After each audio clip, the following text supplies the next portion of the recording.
How do I find my purpose? If you struggled with this question, or maybe you even haven't given it much thought beyond this point, we're going to discuss in this video an easy tip to start to help you identify what your purpose, your passion likely is.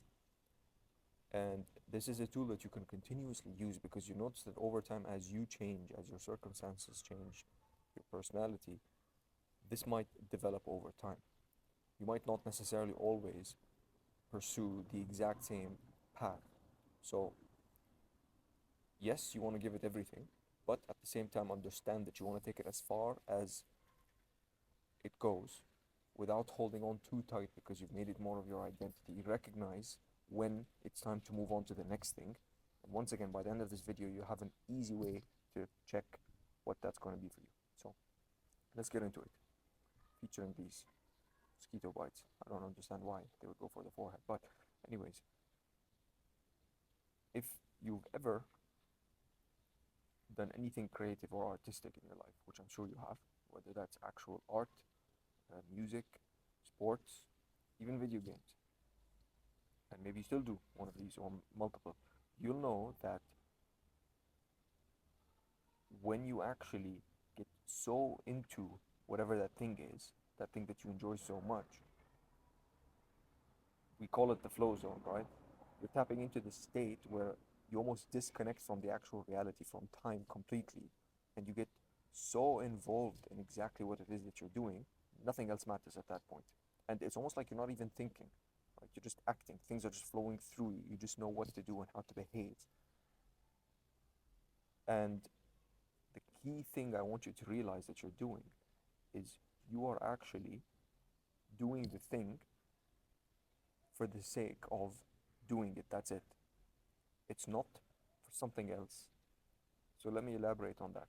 The difference here is when you do something that you think you enjoy or you think you're passionate about, like let's say deciding to run a social media page, but deep down, you know that you're posting on that page because you want to build a following or because you want to then eventually sell a product. So it's always that I'm doing this thing that I enjoy for something else. And we do this a lot as we become adults.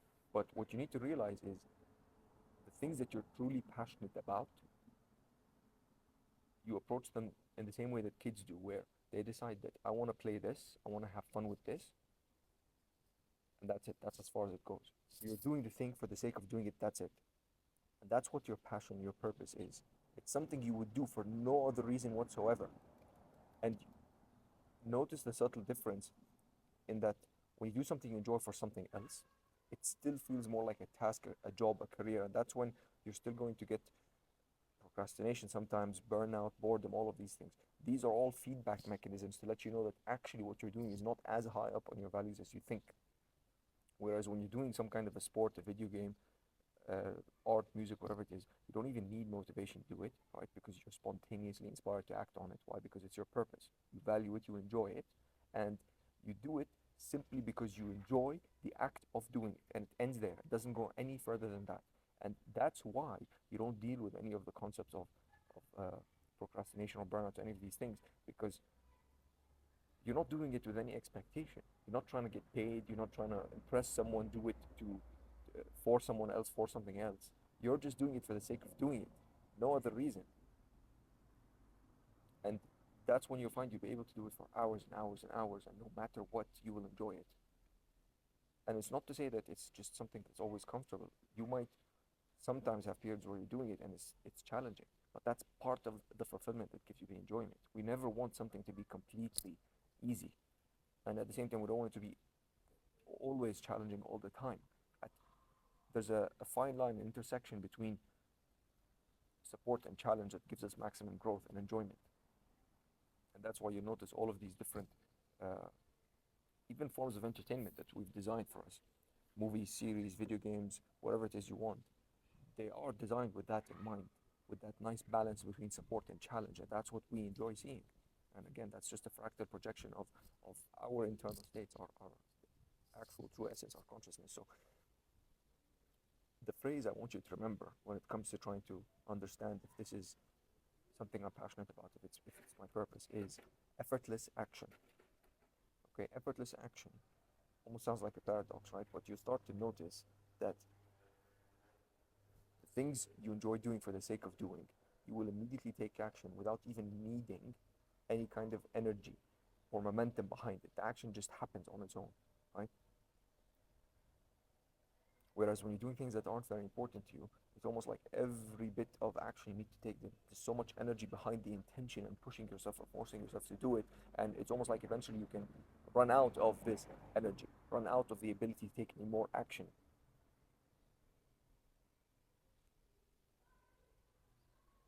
One key thing you need to understand is sometimes, even though we're acting within our passion, our purpose,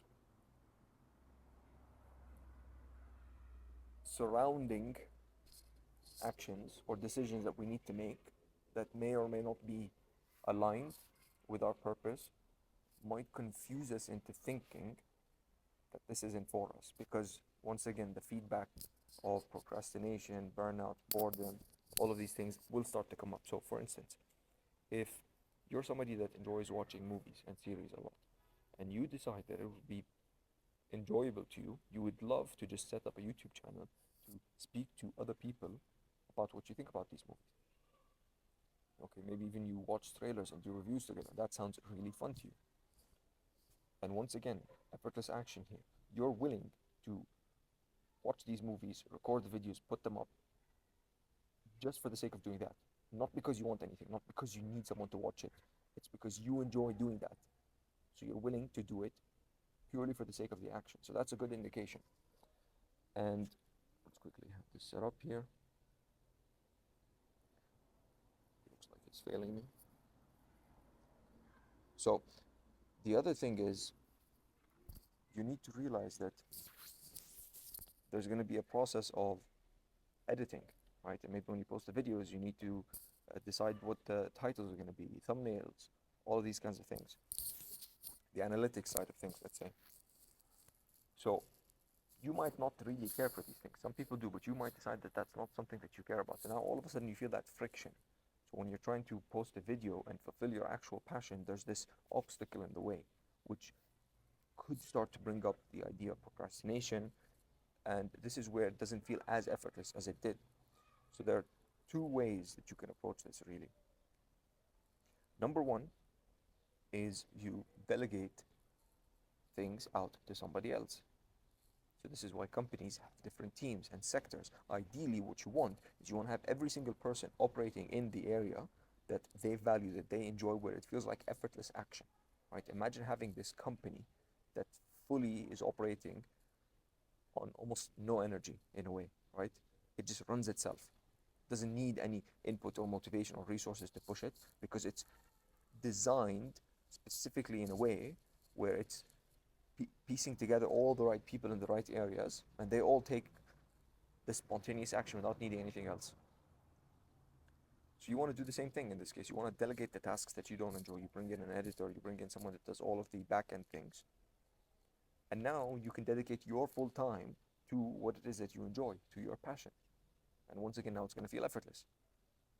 The other option that you can do is going to be linking these things that you don't care too much about back to the passion, your purpose. So if you manage to, because it all goes back to values, right? If you value watching these movies and sharing your opinions with others, if you can manage to create that link to where you understand that the best way for me to actually share my opinion on these things and the best way for me to connect with others is going to be through making sure I put enough time to edit the video and put a good enough title, do a good design a good thumbnail, because that's going to invite more people to see what I'm trying to put out. If linking works for you, that's also another option that you can try. And all of a sudden, that connection almost brings up these tasks that weren't meaningful to you to a different level, because now you see how they're all part of the same passion, the same purpose. So these are two options you can try. So what I would ask you to do is really sit back, look at your life, and look at the things that you already do, and start to ask yourself, where does it feel like I have effortless action.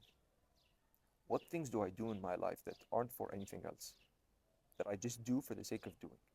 And that's as far as it needs to go. And that's always a good place to start asking yourself, how can I actually pursue this more, put more into this? What areas in my life can I get rid of? Areas that I don't value as much, so that I have more time to go all in on things I do care about, things I do value, and then find a way to make a career out of it. Now, if you don't even have anything like that in your life, anything that looks like that right now in your life, then that's fine. It just means you need to take a few more steps to explore it. And the easiest way to do it is first to start to understand, what do you value? The best way to know what you value inherently is look at what your life demonstrates. The things that you value in your life, I've talked about this before, but I used something called the DeMartini Value Assessment, I think is what it's called, by Dr. John DeMartini. But the idea is, subconsciously, things that you value, you will they will show up in your life whether you realize it or not. We just need to put our awareness onto it. So pay attention to what you keep close to you, in proximity around you, because these things are important to you. Pay attention to the things you frequently think about and are excited about them happening. What you actually engage with people in conversation about, what you love talking about, and what you spend your resources on, right? Which mainly for us is time and money nowadays. You'll notice that the things that are most important to you, even when you're tight on time, tight on resources, whatever it is, you will still allocate something towards them, because that's how important they are to you. The areas you cut back first are the ones you don't care as much about. So figure out what that is. Try to ask yourself, is this something that I'm doing for the sake of doing? That's it. Or am I doing it with an expectation of something coming out of it?